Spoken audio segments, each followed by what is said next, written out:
What's up, Modern Contractor TV? Teddy here. In this episode, we sit down with Clint Fiori. Clint is from Dealonomy. He has created a platform that allows you to sell your business for 0% commission. You heard that right. Nowhere else on the planet can you actually list your business and sell it through a brokerage and pay no money. Okay, so you have to listen to this episode. He's going to talk about how do you build the value of your business, how do you list your business and eventually sell it without paying any commission to the broker. He runs a process. He gets you the most money possible. He has a ton of buyers that are lined up and are actually paying him to be on his platform. So if you are interested in selling your business and learning about building the value of your business, you need to listen to this episode. Let's get into it. You're listening to Modern Contractor TV, the show for home service pros who want to build real business value, scale profits, and create a company that doesn't rely on them day to day. Hosted by entrepreneur, author, and advisor Teddy Slack, a builder of multiple seven-figure service businesses. Each episode brings you real-world strategies to help you grow, systemize, and prepare for a profitable exit. Let's get into it.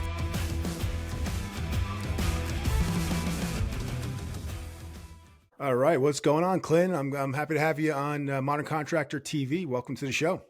Teddy, great to be with you, man. Yeah, I'm excited to talk to you today because this software that you guys have, this website that you built now for the industry, for the brokerage industry, is very interesting to me. So I want to deep dive into that. I'd like to get into some topics about M&A and business evaluation. So why don't you tell people a little bit about yourself, give your a little bit of history and what you're up to now. Great. Yeah, I am based in Texas. I've been a business broker and M&A advisor for over 10 years now. Before that, I was a serial entrepreneur. I grew up in the small family business. We have a nursery garden center and have also done landscaping and things like that. And then I've started a manufacturing company, which I sold and was just kind of doing various entrepreneurial projects. But then discovered I really liked M&A. I really liked doing deals and helping people figure out what their company's worth and make matches with buyers and sellers, and decided to start a business around that. And been doing that for 10 years. And then in the last year, we launched a new concept called Dealonomy, which is a high-tech, innovative way to sell businesses we think is going to really disrupt the M&A space. We're welcome to talk about that a little bit as we go here. But I love, being here with you and talking to your audience, because I think about half of the transactions we've done over the past 10 years have been blue-collar service businesses. We've just done tons of them. Have lots of experience in this space, and I love entrepreneurs in this space and kind of helping them understand how the M&A process works. Yeah, no, absolutely. Let's dive into that a little bit, because, in the home service contracting space, when I do some coaching and I come across business owners, and from my experience, what I've come across now is a lot of these guys are very good at their craft. They're just amazing at whatever the thing is that they do, whether that's plumbing, electrical, heating and AC, whatever it is that they're doing. But when it comes to building a business for value purposes, right? So talk a little bit about that and kind of what your experience has been dealing with home service contractors. Yeah, I mean, the most common path people take in home services is starting as a technician, right? Like, they learn the trade, they get into it, they work for somebody else, and then they start thinking, you know what, I could just do this myself. And they, buy a truck, put a logo on it, and get to work. And then a lot of them end up accidental business owners. They started just kind of working for themselves, and then before they know it, they've got they needed a helper, so they hired a helper. And then they found another friend that they thought wasn't happy at their situation, so they've said, why don't you join me at mine? And then the next thing I know, they've got a little company. And so one of the things I'm going to talk about as we go is I like to drop book recommendations. But if that's you and that you feel like that describes your path, there's a book called The E-Myth by Michael Gerber, and it really describes that path from technician to entrepreneur and kind of how to navigate that. And I really like that one. That's like a classic business book. And there's another one I would recommend called Built to Sell by John Warrillow. And Built to Sell just talks about kind of building your business on purpose so that you could build a business that you could sell one day, anytime you want. But in the meantime, it's going to be a business you love to own. And so I think a lot of the people that kind of accidentally became business owners from the technician path, the business kind of owns them instead of them owning the business. And there's kind of some rethinking of how you got to adjust yourself to the rigors of business ownership, which is a lot different than just being a great technician. Yeah, 100%. I mean, that's exactly kind of the process I went through, started out as a technician and eventually got to that point where I actually read both of those books, and they're both Yeah. amazing books. And then I figured out, okay, wow, this is a whole nother way of running a business. It's, it doesn't have to depend on me. And then I actually did fall back in love with my industry again after I was able to structure it the way that it needed to be structured in order to prepare for a sale. And that's exactly what we did at the end, and I intentionally did that. So can you talk about a little bit about with home service contractors specifically, I mean, what are some of the roadblocks that you're seeing? So when they come to you and they're finally saying, you know what, I'm ready to sell, what are you seeing as far as roadblocks before you take them to market, or are there things that they might have to do, or you want to hit on that a little bit? Yeah. I mean, I would love to talk about kind of three different levels to this game as far as like a small home service business owner goes. I think there's like a self-employed level. I think there's a very small business level. And then I think there's a more sophisticated business level. What what seems to be commonly happening nowadays is because of the proliferation of mergers and acquisitions, discussions on the internet and on Facebook groups, and Yep. places where these home service business owners hang out, is they'll hear the legend of their friend that sold to private equity Mhm. for 10x or 15x, or Yep. just some crazy multiple of earnings, and they'll start to and then couple that with every business owner is getting spammed every day by buyers that they don't really know you or your business, but they're just mass emailing people tailored messages saying, "Hey Bob, I really like the sound of A&A Plumbing. We'd love to buy your business." And so they put that together. They think, all right, I'm getting hit up by buyers all the time. And then George sold his business for 10x. Therefore, I'm going to call Clint, or I'm going to call a broker, and I'm going to go try to get my bag. I'm going to go get Yep. my 10x or whatever. And I have to shatter the bubble a lot of times for folks and realize, like, hey, not everybody's business is worth that. And there's that third level I talked about, the more sophisticated level where those bigger multiples are what I would call platform companies that are being bought by private equity. And a lot of those are, to play in that world, you got to get to really like a 2 million or more of EBITDA, which would Yep. be like the equivalent of profit of your company. So those are usually like the 10, 20, 30 million revenue companies that can start to trade at these kind of eye-watering multiples that seem almost too good to be true. Because the play of those private equity groups is they'll buy one of those larger companies, and that's their platform, is what they call it. And then they'll bolt on smaller companies that they buy at lower multiples to that platform, and then the aggregate blended company is worth a ton of money because they integrate those smaller ones, and then they end up selling the whole thing for that higher multiple range, but the bulk of their acquisitions were for lower multiples. And so um, I have to be the bad guy sometimes to explain how, no, your company that only has 5 employees and is only making $200,000 a year is not going to get you $2 million at exit. Like, it's just Yep. not. And so we break that down. And so, yeah, I would just say the single owner operators, or if you're the main technician and have a helper, or it's a single truck operation, those are extremely hard to sell. If you do sell, you're lucky to get maybe a 1x. Like, you don't get much. You get what your truck and tools and equipment and inventory is worth. And you might get a little bit more than that if you've got good customer records and a ringing phone you can sell with it, but you don't get much for that business. If you've got multiple trucks and you're making like 200,000 to say 800,000, like somewhere in there in profit, then you're kind of in the range of your most likely buyer is another individual buyer. It's either another small business, but you're not at the private equity size. Like, Yep. you're probably going to be another small business owner, or a wannabe small business owner that just wants to buy and operate it as a lifestyle business and take over your role. And most of those are funded by SBA loans. And SBA lending has its own math to it that kind of limits Yep. the amount of the highest multiple that you can get for your business. So most of those, if your business, I think a lot of your audience is probably going to fall in that range. Those trade at like 2 to 5x. Like that's In fact, above 4x, it starts to break the SBA math, which is kind of the king of lending in the under 5 million deal size range. And so you're kind of limited in the multiple you can get. And so then there's this other level you can get to when you start making 7 figures of profit, where you can start being looked at as either an add-on acquisition to a private equity platform, which those will get usually like that 5 to 8x range. Or if you can get to 2 million or 5 million EBITDA, you could start being looked at as a platform yourself. And those will typically get that, like, that has a potential of getting you that 10x. And so when you think about the multiple you want, like, I just have to say, well, build the company that's worthy of the multiple that you want, because Correct. You're not going to get, you can't just pick and choose. Yeah, I want to have the small business, but get the big business multiple.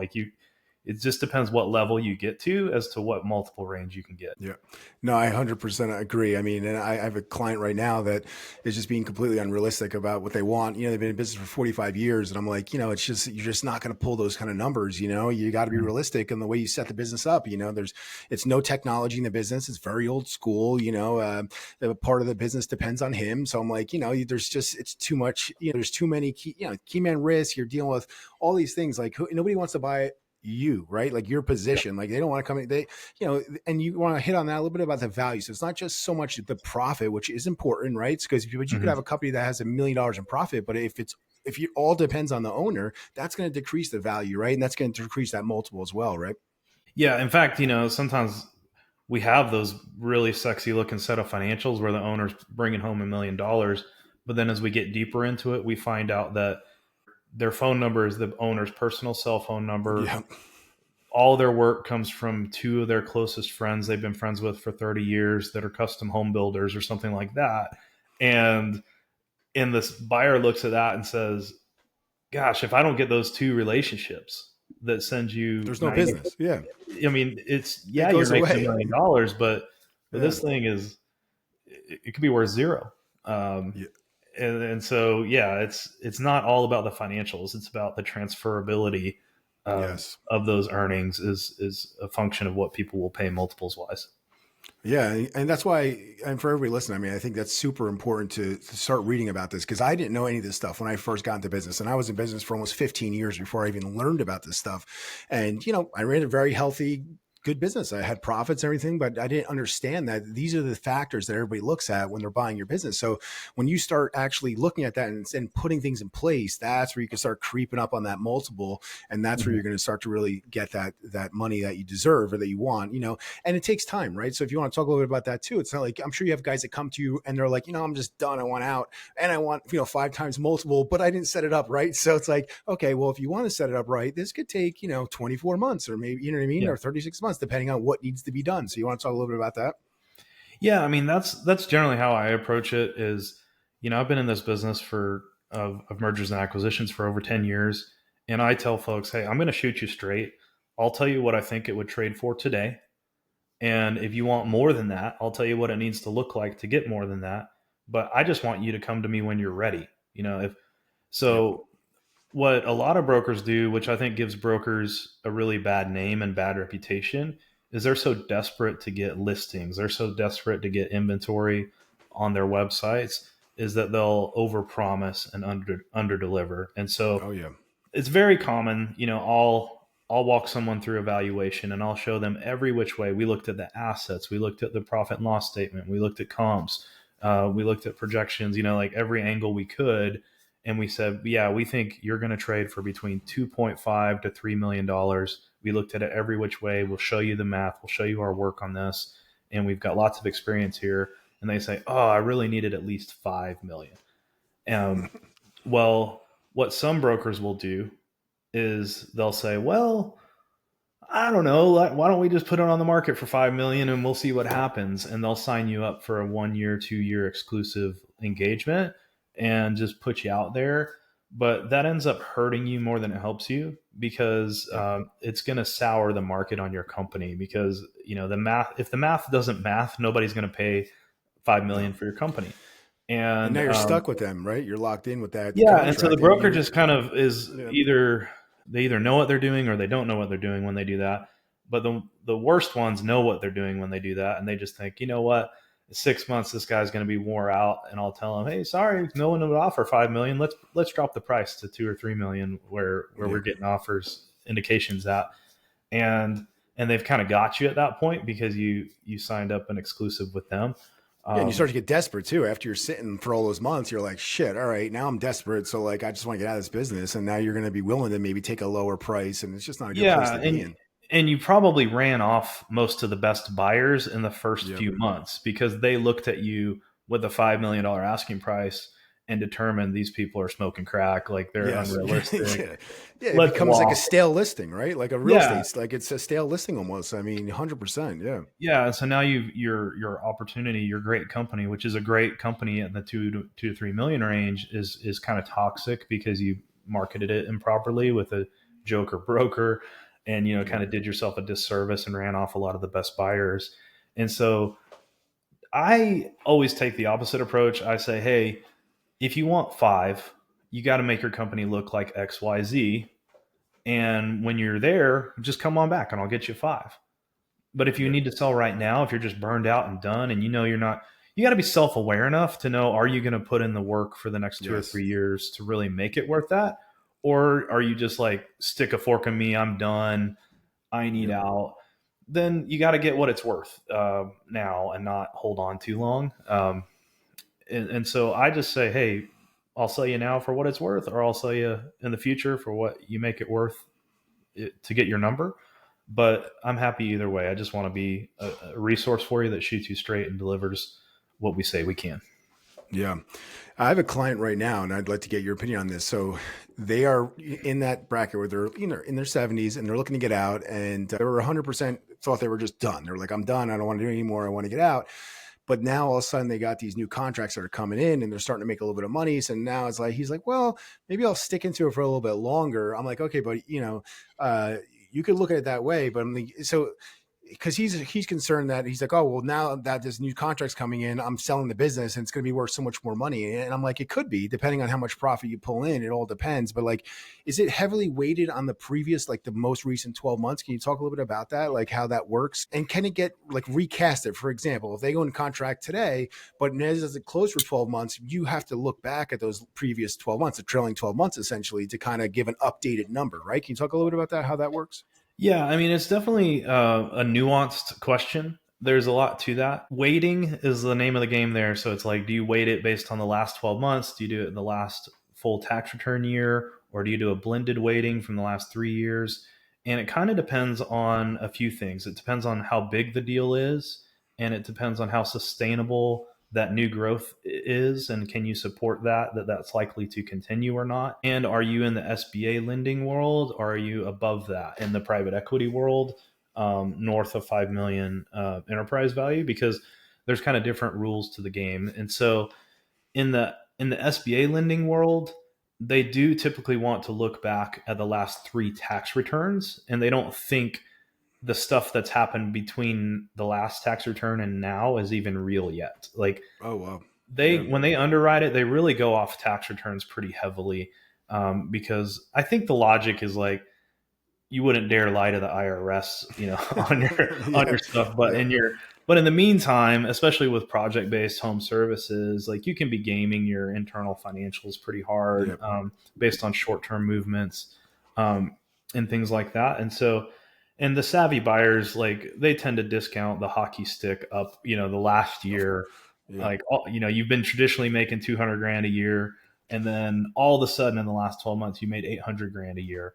Well, unless you have an ironclad case as to why that is going to be the new normal and that's sustainable, it's going to be really hard to get paid on that. So it would usually be a blended, type of weighting. That said, if you have a hockey stick up, but you're in the 7-figure range on earnings, where you're above SBA lending, where you're not going to have to do the 3-year look back on the tax returns, and you can work with a savvy, private equity buyer or institutional buyer. Sometimes they'll give you your number, but they have a lot of fine print with it. And so they'll say, okay, I'll give you a great multiple on the last 12 months, but I'm not going to give it to you all in cash. I'm going to give it to you in partially cash and partially earn out. And I need you to stick around for 2 or 3 years and make sure that those rosy projections you're telling me are going to continue. So you're going to make sure these sales levels continue to grow from here. But I'm not just going to get a wheelbarrow of cash and hand you this big multiple just because you had a good like few contracts in this most recent year and let you sail off into the sunset.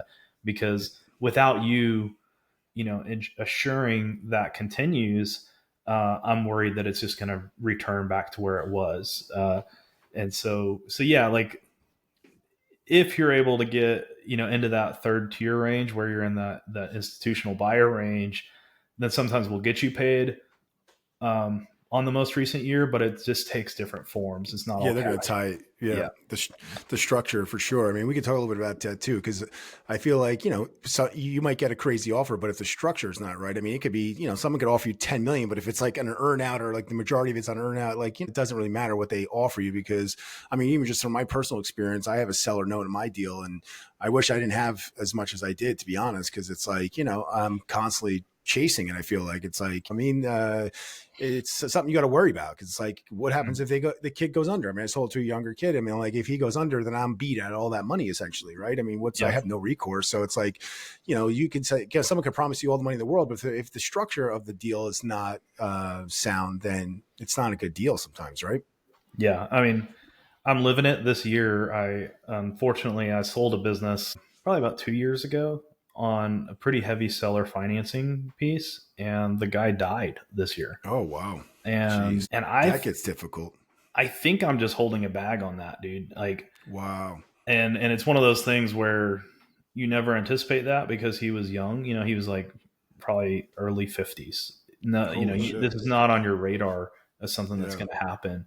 But now I'm just searching. Like, I don't know if there's a probate situation or whatever, but I'm having to call attorneys and see, I don't even know if there's anything there for me to get or whatever, but it's just a real tragic situation. And that kind of goes with the territory of like, it's not really real until it's in the bank, right? Like you get a piece 100%. Of paper and like, but you can't count your chickens.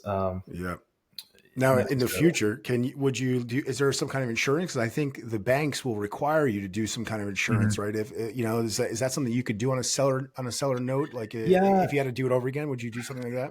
Yeah, I mean, SBA lenders always require life insurance for the borrower. I didn't in my case, just because he was younger and healthy, and it was going to be just a few years of payback, and I wasn't super concerned about it, but in retrospect, I think that would have been smart to figure something like that out. Yeah.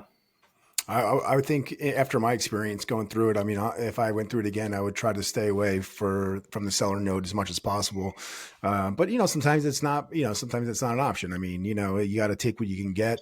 I wanted a decent multiple for my business, and we went through SBA. We maxed SBA at 5 million, and then we did a seller note, and we did some a deal kind of on the back end where it worked out. So everybody got what they wanted, but I got to take it over time essentially. So. Yeah, I mean, let's talk a little bit about growth too. So like you talked a little bit about profit, and obviously the higher the profit, the higher the multiple you're going to get. Let's talk a little bit about how home service contractors, obviously you could grow organically, but you could also grow through mergers and acquisitions. And let's hit on that topic a little bit, because that's interesting to me. Yeah. So for those of you that aren't ready to sell right now, but you're thinking about, maybe in 10 years I will, or 5, 10, 15 years. Between now and then, I think it's really cool and smart to start thinking about, is there a way I could do some acquisitions to kind of supercharge my growth? Because there's only 2 ways you can grow your company. That's organically and through acquisitions. Organically is just you're going to sell and market better and grow the old-fashioned way. M&A means you're gonna buy competitors, and you're gonna gain market share through purchasing them. And I would love to introduce this topic to your listeners, because I think that is a powerful way to grow that is really overlooked by a lot of service business owners. And the 2 easiest strategies there is SBA acquisitions and I'm going to call them like earnout acquisitions from the very small competitors. And so let me describe the 2 situations here. SBA lending has a special program for existing business owners to be able to buy other businesses in your same NICS code. So if it's in your geographical area, in your NICS code, they'll consider that an add-on acquisition. And what's beautiful about those is you can buy them for zero down. So they'll finance as long as they'll underwrite it based on your company's financials and your target acquisitions financials combined. And as long as the debt works on a global basis, when they hypothetically smush those two companies together, if they're able to service the debt just fine with a good safety margin, they'll finance you the entire purchase. And so you could really create an easy exit for one of your colleagues. So let's say you've got a mentor or a friend that's got a business about your size or a little smaller, and they don't have a kid taking it over. They don't have a succession plan. It's great to just come around them and say, hey, Bob, whenever you're ready to sell, let me know. I'd love to, we'll get a valuation on it. We'll pay you a fair price. And because it's just me and you, we won't have to involve much, brokers or fees and, any of that stuff. And we'll make it easy for you. No one will even know it's ever for sale. So you can kind of snuggle up to them and get it done with an SBA loan.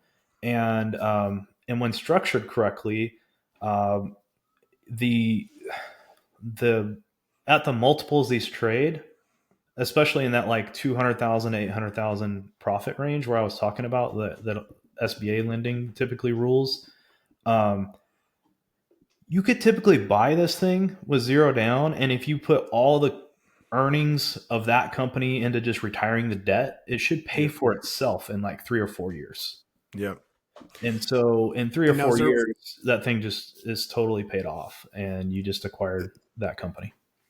And now, is that similar? There's a personal guarantee with that as well, just like on the other SBA. Yes. Was it 7A or whatever? Is it a similar situation where they ask for a personal guarantee on your assets and whatnot? Yep. All these SBA programs will require you to have a personally guaranteed sign on the dotted line as the buyer or the borrower.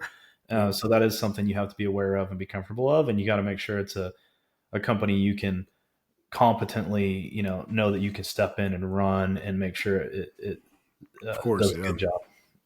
Yeah, I've structured some deals like that. No SBA involvement, but I did it with where it was smaller. Again, this guy was $400,000 top line revenue. I mean, but small operation, he was profitable. And I knew with a tuck in with my business at the time, it was like, all right, I could do a seller note with him. He was happy with the deal, and he got paid off a rip off of every sale I made through his phone number, essentially. So I only paid him if the number rang and I sold it. He got a 15% commission for over a 5-year period. So that is the deal that I structured. You stole my thunder, man. That was going to be my next thing. So you're like, okay. You've actually done it. So that's great. The second way to do an acquisition, I would say, like, if you're, especially these guys that have just 1 or 2 trucks that have a good reputation. So if they've got high reviews, a ringing phone number, and, 1 or 2 trucks, but there's not enough there that they're going to be very marketable to other buyers, like, especially for people that are just wanting to break into the industry. There's just not enough substance there for them to go get their own SBA loan for that type of business. Like, you can structure a deal just like you described, where you say, hey, I'll pay you what your equipment's worth in cash at closing, or cash plus a note, whatever that's worth. And then I'll also pay you a percentage of sales that comes from your phone number, your website, or whatever marketing resources you have. And there's a lot of ways to do that. If they keep good electronic records or have an email list, you could say, hey, we're going to email market to all these folks, and anybody that responds, we're going to give you that 15% or 20% off the top to those for a certain number of years. And then we're also going to keep that phone number, and anybody that calls that number or goes through your site, whatever. And that offer for them is going to be way better than what anyone else will do, because any other buyer is going to just say, hey, you don't hardly make, you're only doing 300,000 or 400,000 in revenue, and the profit's less than 100K. That's just basically a job that you own. It's not really a business.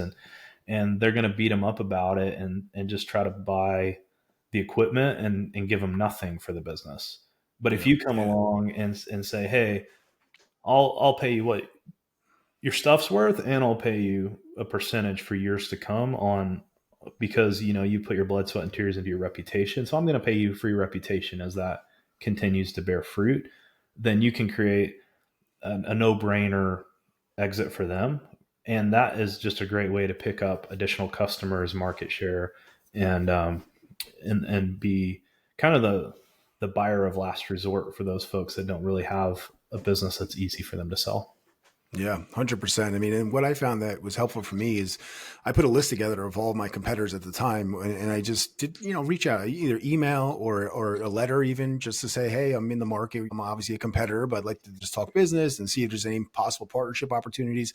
And they weren't always like very responsive to that, but then eventually they'd keep that letter on their desk, and months later they'd hit me up, like, hey, I got your letter about 6 months ago. You want to talk, Mm-hmm. go to lunch? So it's good to like just keep in contact with even the smaller guys in your industry. They're just because they're a competitor doesn't mean you're an enemy. And Yeah. who knows what could come from that. And that's what the lesson I learned. And it was very surprising to me, because it was literally months later I would get calls, and it was very helpful to do that. Yeah, as much as you can do to have a good relationship with your competitors and bless them and be a friend to them, the more likely it is that they'll want to sell to you one day. And I think if you can have that abundance mindset where you don't view them all as rivals and cutthroat, Yes. but refer them business sometimes. If there's a customer that you're too busy to get to that really needs something fast, say, hey, call this guy, he's great. Yep. And 100%. then Yep. and then reach out and say, hey, I told this customer to call you. I couldn't get to him this week. Uh, I hope you take good care of him. I told him you're awesome. Just stuff like that. Those little acts of kindness go such a long ways to endear you to your competitors, that of course they're going to want to sell to you versus someone that's always been a jerk to them or always viewed that, worked with that scarcity mindset, versus yours. Yeah, 100%. I mean, that's exactly kind of what happened in my situation. I mean, even one of my competitors who I was friendly with, and, we never even discussed selling either of the businesses, but he just knocked on my door one day. He was going through a divorce. He's like, I'm done. He's like, I got to get out. He's like, I need to make a quick deal. And again, we made a deal, and it worked out, but you never know. You got to be friendly with everybody, because you just never know what situation they're going through in life, and it may work out. Now, coming from the other side of the coin. So let's say you're a home service contractor and you're doing a decent amount of revenue and profit, and you got, $500,000, $800,000 in profit.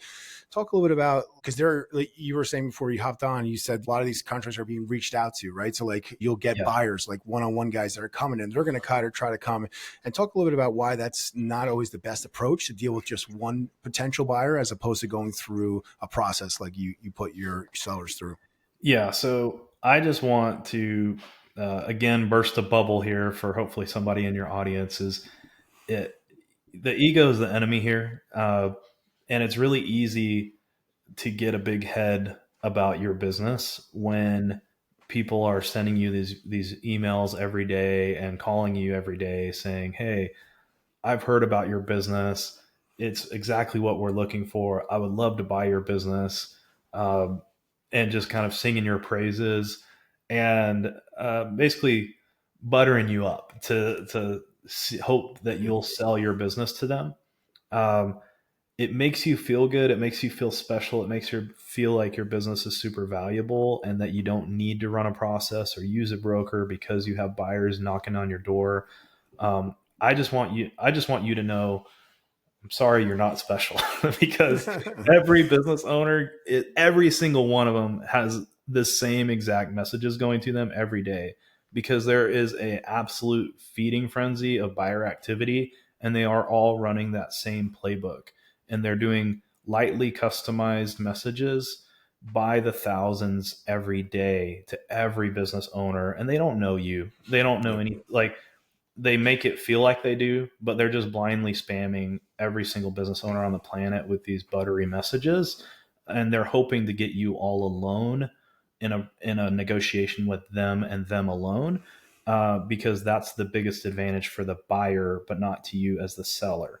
And so there's a very sophisticated playbook with these kind of mechanized, automated, buyer groups, private equity groups, and savvy searchers, and that they're all doing that same playbook, and they're trying to get what they call a proprietary deal, which is an off-market deal which means I want to have an information advantage versus this seller that doesn't, I don't want any competition. I just want to Yep. be all alone with the seller.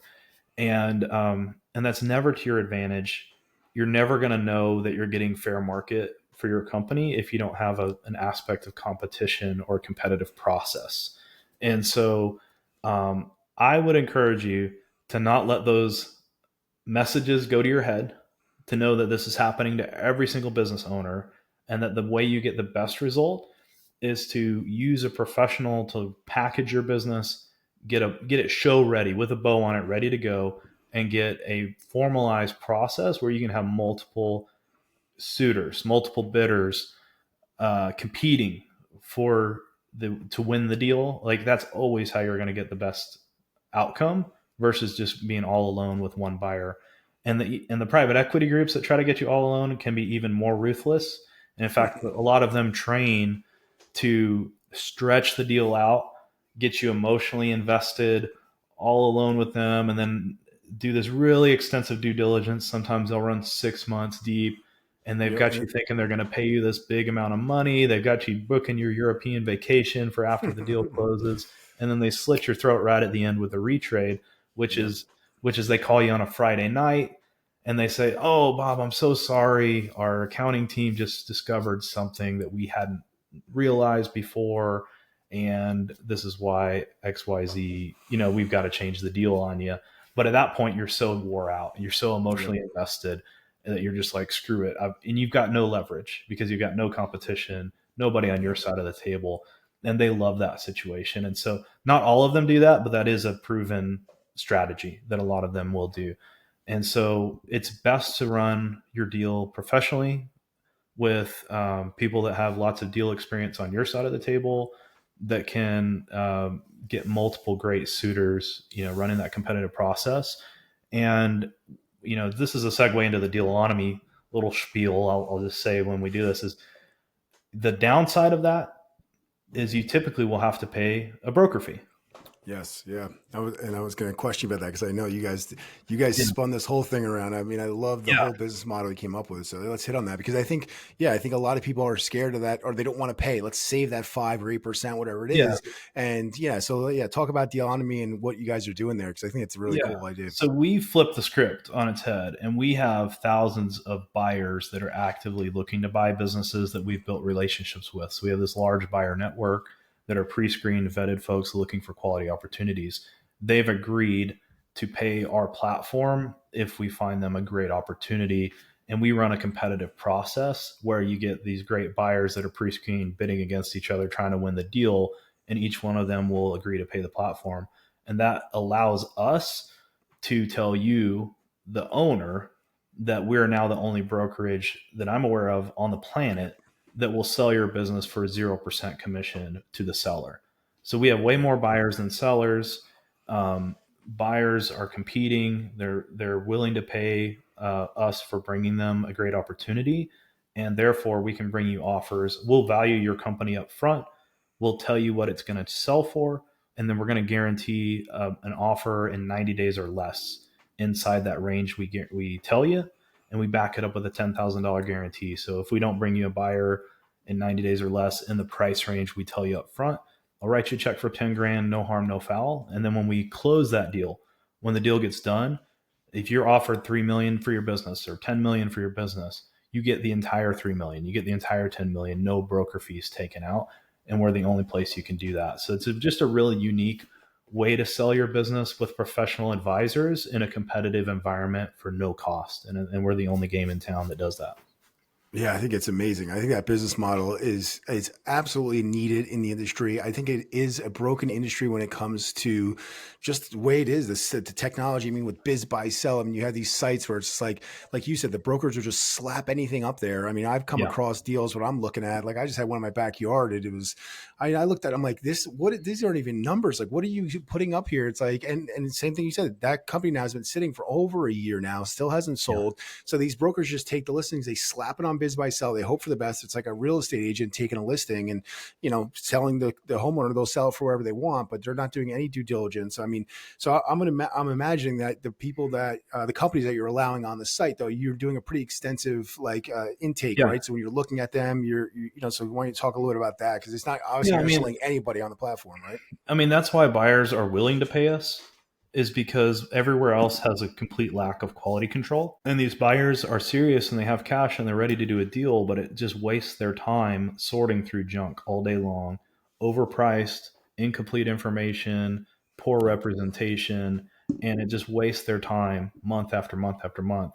And if they can trust us to give realistic valuation expectations up front to the sellers, which we do, and as much as we can to verify the financials in advance. So I'm working with a 23 million revenue plumbing company right now that we're about to launch this week.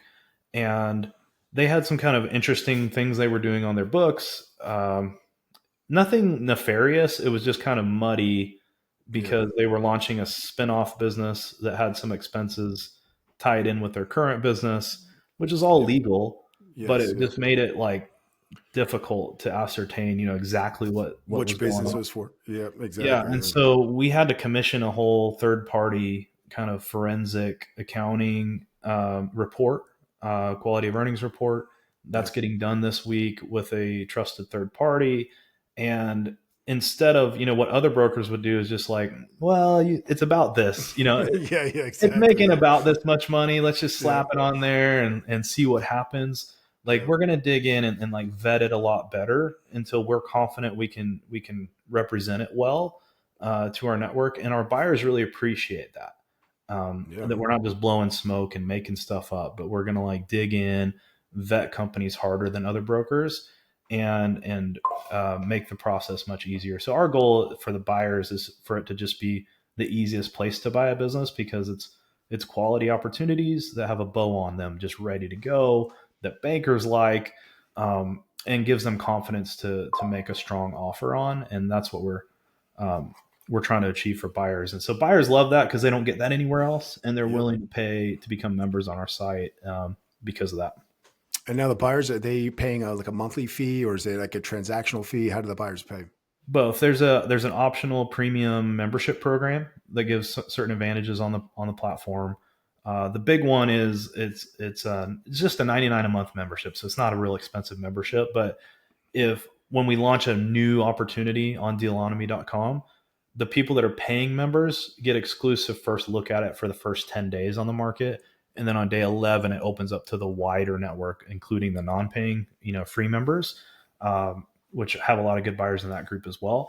But it just gives you a good advantage to be able to move faster if you're a paying member. So we have the membership fee, and then there's also a small transaction fee at successful closing that's just paid to the platform, but that's separate from the offer.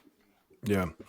And I'm imagining, the way that this is structured, and you maybe tell me like a little bit about, you're probably having a hard time keeping businesses on your platform. I'm sure they're probably selling pretty quick, right? This structure sounds like it's like you got the buyers that are here and you got perfect selling companies that are ready to like package and go. I would imagine they're probably going pretty fast once you put them up on your platform. We're trying to break records. We want to make it, the fastest possible, the most frictionless transaction possible is what we're going for. This is never going to be, like a eBay buy it now, click a button. It's too complex of a transaction. Because ultimately, like these are still people. There's still people in play here, and I think a successful business deal, you have to know and like and trust the buyer and seller. They have to click, they have to form a relationship, and you can't automate a relationship, so we want to automate as much as possible and vet and standardize and streamline and move quickly on all the technical aspects of this.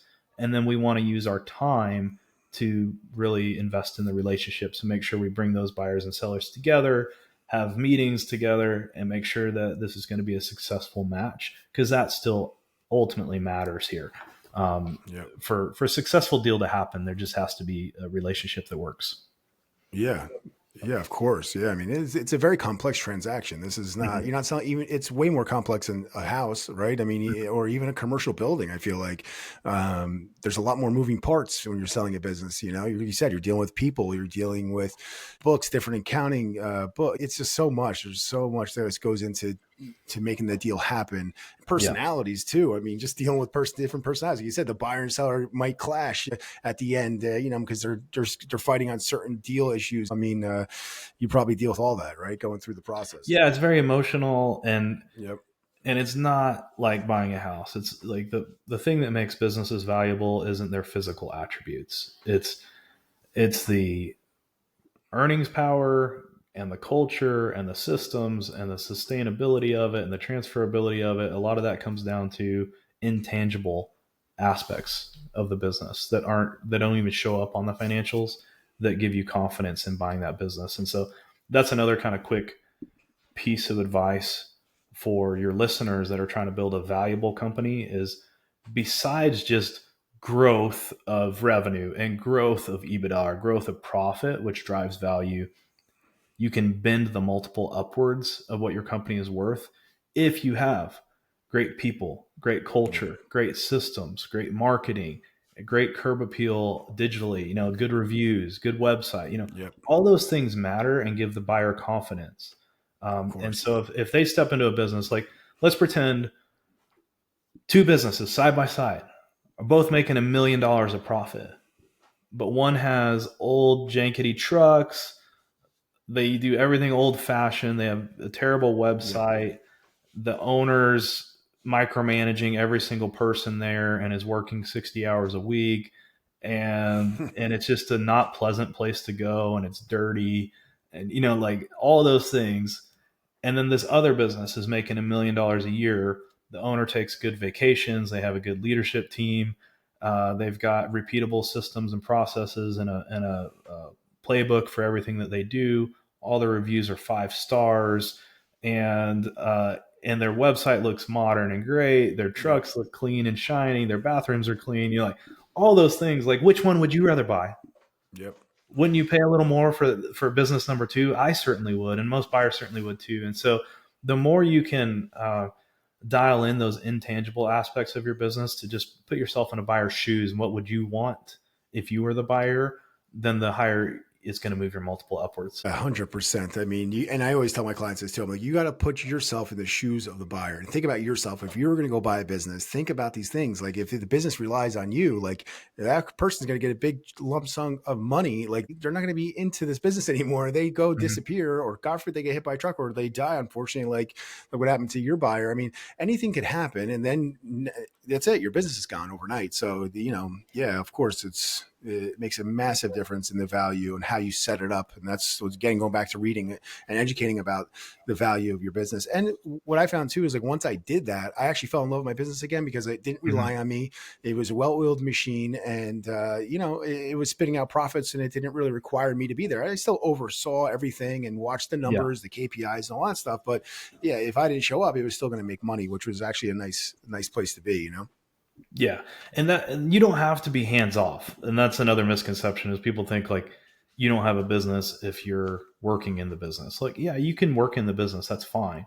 You just can't be like a single point of failure for a major Correct. critical function of the business. Yeah. Like if you're doing all the sales, like that's a problem, Yeah, that's the right? biggest problem. Like that's Yeah. the biggest disqualifier because if the owner is the main rainmaker on the Yep. sales side, that's a huge problem.